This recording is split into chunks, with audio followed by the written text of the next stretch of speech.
Hi all, welcome back to my YouTube channel. ಎಲ್ಲರೂ ಹೇಗಿದ್ದೀರಾ? Okay, ನಾನು ಇವತ್ತು ಮೆಂತ್ಯ ಪಪ್ಪು ಮಾಡೋದು ಹೇಗೆ ಅಂತ ಹೇಳ್ಕೊಡ್ತೀನಿ.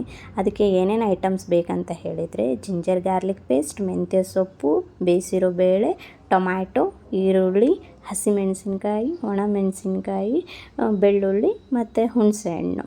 ಇಷ್ಟು ಎಲ್ಲ ಇದ್ದರೆ ಅದನ್ನ ಸ್ವಲ್ಪ ಬೇಗನೆ ಇದು ಮಾಡಿ ಇಟ್ಕೊಂಡಿರಿ. ಹುಣಸೆಹಣ್ಣನ್ನ ನೆನೆ ಇಟ್ಕೊಂಡಿರಿ. ನೆಕ್ಸ್ಟು ಒಂದು ಬಾಣಲೆಗೆ ಎಣ್ಣೆ ಹಾಕಿ, ನೆಕ್ಸ್ಟ್ ಅದಕ್ಕೆ ಜೀರಿಗೆ, ಸಾಸಿವೆ, ಬೆಳ್ಳುಳ್ಳಿ, ಕರಿಬೇವು ಎಲ್ಲ ಹಾಕಿ ಅದು ಸ್ವಲ್ಪ ಚಟಪಟ ಅಂತ ಎಣ್ಣೆ ಕಾಯಬೇಕು, ಬೇಯೋವರೆಗೂ ಬಿಡಿ. ನೆಕ್ಸ್ಟು ಅದಕ್ಕೆ ಒಣಮೆಣಸಿನ್ಕಾಯಿ, ಹಸಿಮೆಣಸಿನ್ಕಾಯಿ ಹಾಕಿ ಚೆನ್ನಾಗಿ ಫ್ರೈ ಮಾಡ್ಕೊಳ್ಳಿ. ಯಾಕಂದರೆ ಹಸಿಮೆಣಸಿನ್ಕಾಯಿ ಫಸ್ಟ್ ಹಾಕಿದರೆ ಅದು ಸ್ವಲ್ಪ ಬೇಗ ಬೇಯುತ್ತೆ, ಆಮೇಲೆ ಹಾಕಿದರೆ ಸ್ವಲ್ಪ ಖಾರ ಖಾರ ಹಾಗೆ ಇರುತ್ತೆ. ಸೊ ಫಸ್ಟಿಗೆ ಹಸಿಮೆಣಸಿನ್ಕಾಯಿ ಹಾಕ್ಕೊಬೇಕು. ನೆಕ್ಸ್ಟು ಈರುಳ್ಳಿ ಆ್ಯಡ್ ಮಾಡ್ಕೊತಾ ಇದ್ದೀನಿ.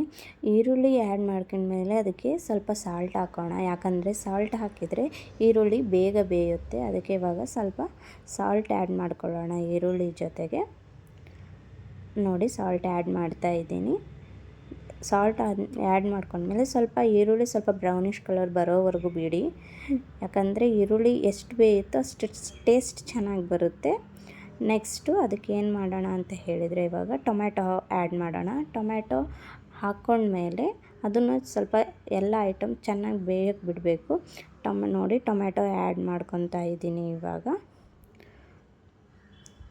ಟೊಮ್ಯಾಟೊ ಆ್ಯಡ್ ಆದಮೇಲೆ ಸ್ವಲ್ಪ ಚೆನ್ನಾಗಿ ಫ್ರೈ ಮಾಡಿ, ಅದು ಚೆನ್ನಾಗಿ ಬೇಯಬೇಕು ಎಲ್ಲ. ಇವಾಗ ಚೆನ್ನಾಗಿ ಬೇಯ್ದಮೇಲೆ ನೆಕ್ಸ್ಟು ನೋಡಿ ಅರಿಶಿಣ ಪೌಡ್ರ್ ಹಾಕ್ಕೊಬೇಕು.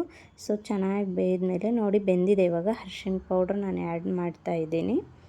ಆಮೇಲೆ ನಿಮಗೆ ನಾನು ಇವಾಗ ಧನಿಯಾ ಪೌಡ್ರ್, ಜೀರಾ ಪೌಡರ್ ಆ್ಯಡ್ ಮಾಡ್ತಿದ್ದೀನಿ. ಬೇಕಿದ್ದರೆ ನಿಮ್ಗೆ ಯಾವ್ದು ಮಸಾಲ ಐಟಮ್ ಬೇಕಾದರೂ ಆ್ಯಡ್ ಮಾಡ್ಬೋದು, ಯಾವ ಪುಡಿ ಬೇಕಾದರೂ ಆ್ಯಡ್ ಮಾಡ್ಬೋದು. ನೆಕ್ಸ್ಟ್ ನಾನಿವಾಗ ಜಿಂಜರ್ ಗಾರ್ಲಿಕ್ ಪೇಸ್ಟ್ ಆ್ಯಡ್ ಮಾಡ್ತಾಯಿದ್ದೀನಿ ಸ್ವಲ್ಪ. ಯಾಕಂದರೆ ಯಾವುದೋ ಪಲ್ಯ ಅಥವಾ ಯಾವುದಾದ್ರೂ ಕರಿ ಇರಲಿ, ಸ್ವಲ್ಪ ಜಿಂಜರ್ ಗಾರ್ಲಿಕ್ ಪೇಸ್ಟ್ ಆ್ಯಡ್ ಮಾಡಿದರೆ ಸ್ವಲ್ಪ ಟೇಸ್ಟ್ ಚೆನ್ನಾಗಿ ಬರುತ್ತೆ. ಸೊ ಸ್ಮೆಲ್ಲಿಗೆ ಮಾತ್ರ ಚೆನ್ನಾಗೂ ಇರುತ್ತೆ ಟೇಸ್ಟ್, ಸ್ಮೆಲ್ಲಿಗೆ ಸ್ವಲ್ಪ ಹಾಕ್ಕೊಳ್ಳೋಣ, ಚೆನ್ನಾಗಿರುತ್ತೆ. ಓಕೆನಾ? ನೋಡಿ, ಚೆನ್ನಾಗಿ ಫ್ರೈ ಮಾಡಬೇಕು. ಯಾಕಂತ ಹೇಳಿದರೆ ಕೆಳಗಡೆ ಹಿಡಿದು ಬಿಡುತ್ತೆ, ಅದಕ್ಕಾಗಿ ಚೆನ್ನಾಗಿ ಫ್ರೈ ಮಾಡ್ಕೊಳ್ಳಿ. ಚೆನ್ನಾಗಿ ಫ್ರೈ ಮಾಡಿಕೊಂಡು ಅದು ಸೀದೋಗ್ದಿರೋ ಥರ ಚೆನ್ನಾಗಿ ಫ್ರೈ ಮಾಡ್ಕೊಬೇಕು. ನೆಕ್ಸ್ಟು ಅದಕ್ಕೆ ಮೆಂತ್ಯ ಸೊಪ್ಪು ಆ್ಯಡ್ ಮಾಡೋಣ. ಮೆಂತ್ಯ ಸೊಪ್ಪಿನ ಚೆನ್ನಾಗಿ ಬೇಗನೆ ಬೆಂದುಬಿಡುತ್ತೆ. ಯಾಕಂತ ಹೇಳಿದರೆ ಅದು ಆಲ್ರೆಡಿ ಇವಾಗೆಲ್ಲ ವೆಜಿಟೇಬಲ್ಸ್ ಬೆಂದಿರೋದ್ರಿಂದ ಸೊ ಮೆಂತ್ಯ ಸೊಪ್ಪು ಬೇಗ ಬೇಯ್ದುಬಿಡುತ್ತೆ. ಅದಕ್ಕೆ ಸ್ವಲ್ಪ ಖಾರ ಆ್ಯಡ್ ಮಾಡ್ಕೊಳ್ಳೋಣ. ಬೇಕಿದ್ರೆ ಆ್ಯಡ್ ಮಾಡ್ಕೊಳ್ಳಿ, ಇಲ್ಲಾಂದರೆ ಬೇಡ. ಯಾಕಂದರೆ ಅದಕ್ಕೆ ನಾವು ಹುಣಸೆ ನೀರು ಹಾಕ್ತೀವಲ್ವ, ಸೊ ಅದು ಅಷ್ಟೇನು ಖಾರ ಆಗಲ್ಲ. ಸೊ ಹಾಗಾಗಿ ನಾನು ಖಾರ ಆ್ಯಡ್ ಮಾಡ್ಕೊತಾ ಇದ್ದೀನಿ. ತಿನ್ನೋರು ಹಾಕ್ಕೊಬೋದು, ಇಲ್ಲ ಬೇಡ. ಸೊ ಖಾರ ನಾವು ಚೆನ್ನಾಗಿ ತಿಂತೀವಿ, ಸೊ ಅದಕ್ಕೆ ಖಾರನ ಆ್ಯಡ್ ಮಾಡ್ಕೊತಾ ಇದ್ದೀನಿ. ಖಾರ ಆ್ಯಡ್ ಮಾಡಿಕೊಂಡು ಸ್ವಲ್ಪ ಅದನ್ನು ಫ್ರೈ ಮಾಡಿ, ಯಾಕಂದರೆ ಅದ್ರ ಸ್ಮೆಲ್ ಹೋಗಬೇಕು. ಆಮೇಲೆ ನೆಕ್ಸ್ಟು ಹುಣಸೆಹಣ್ಣು ಇಟ್ಕೊಂಡಿದ್ವಲ್ವ, ಅದನ್ನು ಸ್ವಲ್ಪ ಚೆನ್ನಾಗಿ ಸ್ವಲ್ಪ ಇದು ಮಾಡಿ ಹಾಕ್ಕೊಂಡು ಅದಕ್ಕೆ ನೆಕ್ಸ್ಟು ಬೇಯಿಸಿರೋ ಬೇಳೆನ ಹಾಕಿ ಚೆನ್ನಾಗಿ ಫ್ರೈ ಮಾಡ್ಕೊಳ್ಳಿ. ನೋಡಿ, ಚೆನ್ನಾಗಿ ಫ್ರೈ ಮಾಡಿಕೊಂಡು ಇದು ಮಾಡ್ಕೊಳ್ಳಿ. ನೋಡಿ ಹೇಗೆ ಕಾಣಿಸ್ತಾ ಇದೆ ಇವಾಗ ಅಂತ. ಅದನ್ನು ತೊಗರಿಬೇಳೆ ಬೇಯಿಸ್ಬಿಟ್ಟು ನಾವು ಒಂದು 3-4 ವಿಸಲ್ ಹೊಡ್ಸಿದ್ರೆ ಸಾಕು.